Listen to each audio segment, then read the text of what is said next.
Hello, this is HBM's Crypto-Corner for Wednesday, September 19th, 2018.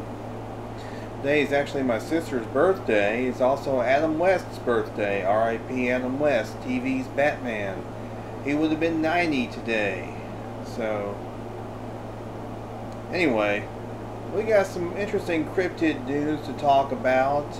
Some of the stuff I'm going to talk about is from the past, so hope you guys will indulge me. Anyway, we're about to get this thing kicked off, so let's get started. Here we have another story connected to politics. Politics and Bigfoot. We know there's politics in the Bigfoot field. And you may remember the story I reported on about the congressman and the Bigfoot erotica, allegedly Bigfoot erotica, about 2 months ago. Well, this is a little bit different. This is in Minnesota. Congressional hopeful Dean Phillips, who is a Democrat, says that Republican incumbent Eric Paulson is so detached from his home district he's practically impossible to find, much like Sasquatch or Bigfoot. So this is very interesting. It's an 80-second mockumentary. We got the midterms coming up, so we got to have this stuff going on now. Well, this is very interesting.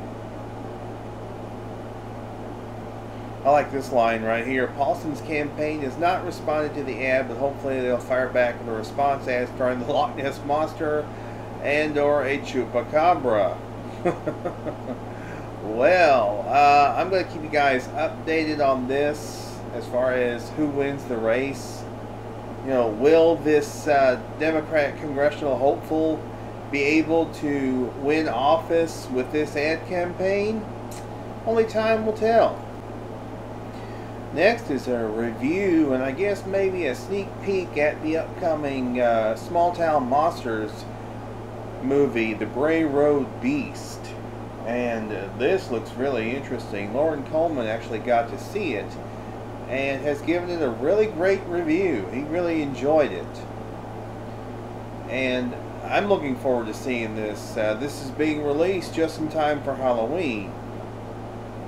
I'm trying to remember exactly when the actual release date is. I believe it's October 5th. But it's sometime in October, I know that. Sometime next month. Right around Halloween. I mean, that's perfect timing. I love that poster art. And this is actually available for pre-order at smalltownmonsters.com. Just go to their shop section at that website and you'll be able to get a pre-ordered copy of Bray Road Beast. Looks really great. Gosh, if you're interested in that kind of stuff like I am, I'm interested in this kind of stuff. Linda Godfrey is the main investigator in that area in Elkhorn, Wisconsin, and some of the things that she has found have been quite chilling. And Lauren really praises the cinematography of the documentary and the production values. Of course, the cinematography. The guy that is it Paul Masano or something like that? I can't remember exactly the guy's name. But the high production values and the cinematography is amazing. But yeah, this is going to be good, I think. Everything by Small Town Monsters has not been a disappointment whatsoever. It has been tremendous. And this is just this looks like this is another winner from these guys. So yeah, give them your business. Give them your business over at smalltownmonsters.com because it's well worth it. Trust me on this one. Now we're going to delve a little bit into lake monsters. This is a website, newanimal.org, the Cryptid Zoo. Now there's various theories as to what these creatures actually are. I mean, we have sea monsters and lake monsters, we have things like Ogopogo. We have, of course, Loch Ness Monster. We have Champ. We have Cadborosaurus. You know, we have Bessie. There's all kinds of different lake cryptids, which are fascinating. And as a matter of fact, there is a documentary from Small Town Monsters called On the Trail of Champ, which is actually also produced by Alexander Petakov. And I understand that is supposed to be really good as well. So if you're interested in lake monsters, that's definitely one you want to take a look at.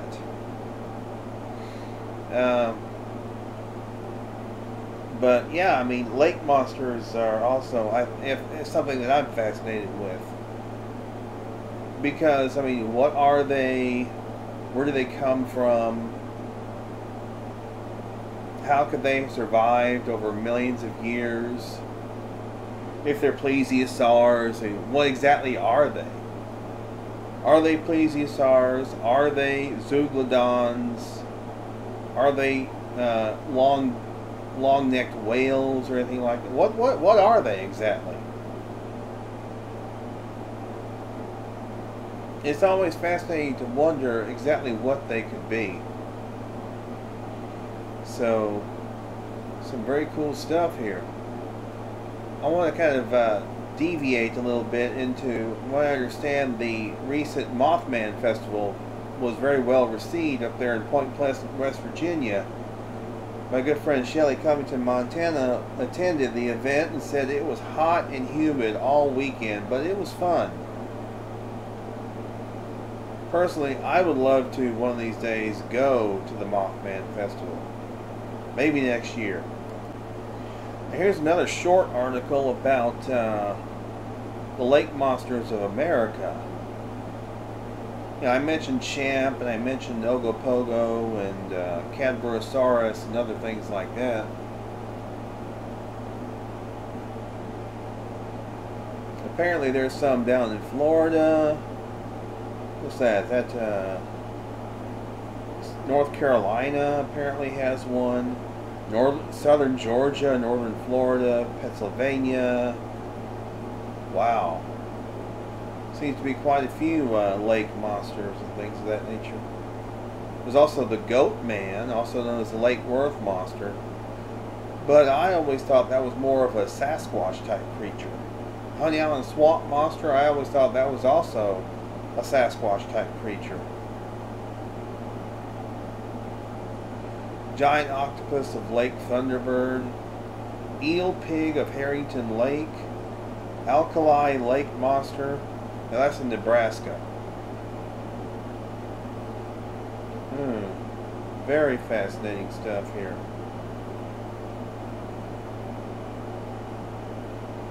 Yeah, but the Goat Man, I mean, like I said, I always thought that was a Sasquatch type creature, not a true goat creature. Maybe it's related to sheep squatch, who knows? But yeah, well, there's some interesting denizens in our lakes and rivers and things like that.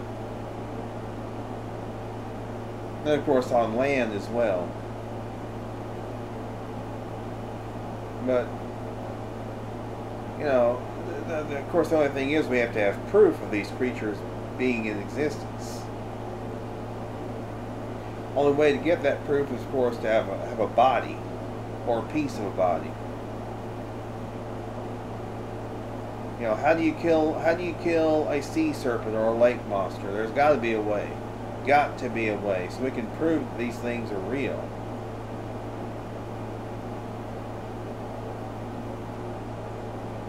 I mean, what do you guys think? Do you guys think we should go around, you know, if we see a lake monster, just kill it? What do you think? It's the only way we're going to get the proof. Video ain't going to do it.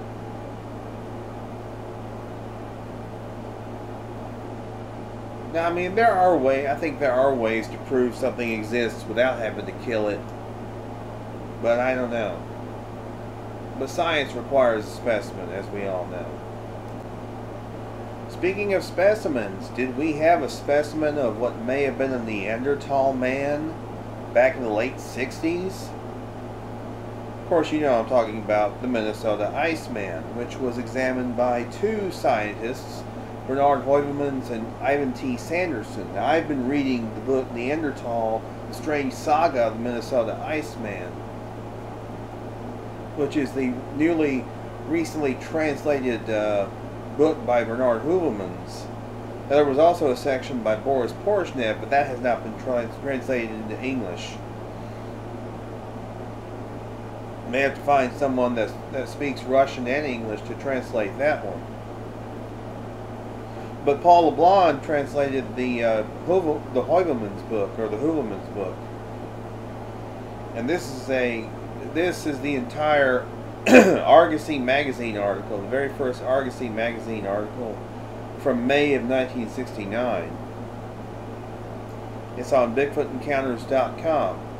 Now, what exactly was the Minnesota Iceman? You know, was it a Neanderthal? Was it a new species? Was it a form of a Bigfoot? You know, personally, I don't think it was. I don't think we were dealing with a Sasquatch type creature. It doesn't resemble a Sasquatch.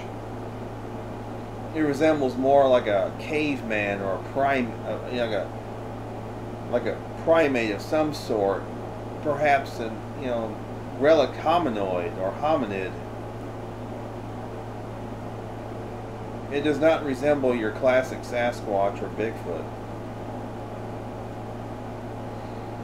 Other than it's hairy. That's about the only thing that I might, give it a little bit of a pass. But other than that, no, I don't think it's a Sasquatch. I think it may have been. It could have been. Now there's speculation that it may be a rock ape from Vietnam. That it may have been, the Nui Rung. So who knows what the Minnesota Iceman was? Of course, it's been missing. The original Minnesota Iceman, if it was real, has been missing since 1969. And next, I'm going to talk about, Steve Boosty of the Museum of the Weird in San Antonio, Texas. No, Austin, Texas, not San Antonio. Austin, Texas actually has the model that was made, which many think was the actual Iceman itself, and that it was always a hoax. Was it always a hoax? We may never know. This link has something about Frank Hansen's final words on the Minnesota Iceman. Apparently from Dmitry Bayanov. So,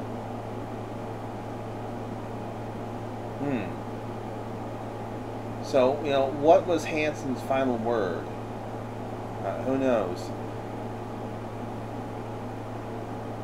Now, Frank Hansen passed away in 2003. So, we can't ask him. We can't ask Heuvelmans, he's no longer with us. We can't ask Sanderson, he's no longer with us.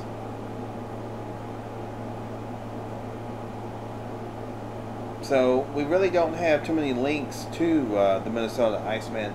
Now, obviously, we know that Hansen had a backer, and that the backer was actually the owner, the mysterious owner of this entity. And there was speculation by a few people, by some people, that it was actually Jimmy Stewart was the mysterious Hollywood mogul. And it would make sense because Jimmy Stewart had been involved with the smuggling the supposed Yeti finger out of Nepal in 1959. So So it would make sense that he would possibly be involved in owning a specimen such as this. And that's, of course, assuming that that's assuming this is a real specimen. The book is fascinating, by the way. The book I was talking about by Bernard Hoylemans. I mean, it's all about, you know, Hoylemans and Sanderson's examination of it, speculation on where it actually came from, if it was real, and other items. But it's like I say, it's a fascinating book, especially if you're interested in that sort of mystery, in the mystery of this unknown entity, whatever it was, whether it was real, hoax, or whatever. Still pretty fascinating. Now, you know, could two scientists have been fooled? Well, anybody can be fooled. Anybody can be tricked into thinking that they see something real. So, I don't know. I have no idea. All that happened before I was born.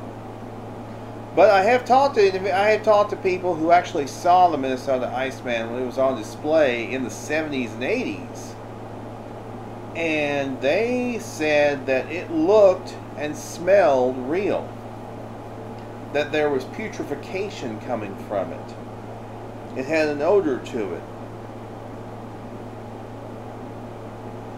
And one individual I talked to said he saw blood coming from the nose. Now, that would be an interesting little point for some hoaxer to add. I mean, why would a hoaxer go to that trouble and go to that length just to add what appears to be blood coming out of the nose? That would be a tremendous coup, if you ask me. But I don't know. I mean, I'm always interested in this subject. There's another article, Strange Case of Minnesota Iceman, by Darren Nash, who has written the book Hunting Monsters. I actually have this book. Now here's the book this is the book I was talking about right here, by Bernard Hoylemans, which was recently retranslated.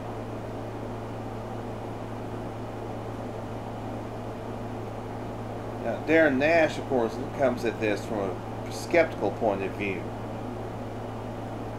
And, I mean, I have to admit that I would come at it from a skeptical point of view myself, because I don't know if this thing was real or not. Personally. I do not know if it was real, or if it was a Carney... I mean, it was originally a Carney exhibit. But... I mean, could it have been just that, a carnival exhibit, or could it have been some sort of a unknown creature, an unknown entity? Who knows? But it's a fascinating mystery. So anyway, that's going to do it for this week. Oh, by the way, the Hocking Hills Bigfoot Conference is coming up, not this weekend, but next weekend, in Ohio. And I know Dr. Jeff Meldrum is going to be speaking there. Oh, let's see. I know, Jeff Meldrum, Jeff Thomas, several other Bigfooters are going to be there. I think there's a local, what do you call it? I'm going to do a search.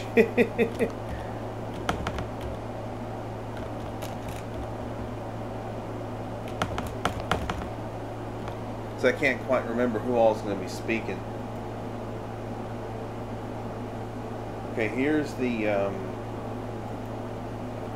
it's also it's a charity fundraiser, also supporting the Big Brother Big Sister organization.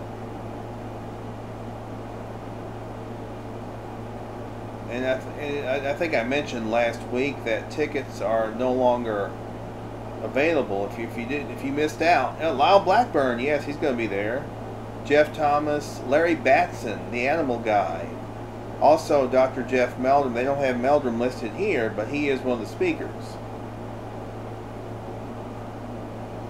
And several others. So, if you didn't get your tickets by last Saturday, you just missed out. You lucked out. You know, your luck ran out. But hey, there's always next year. I will include a link to this as well.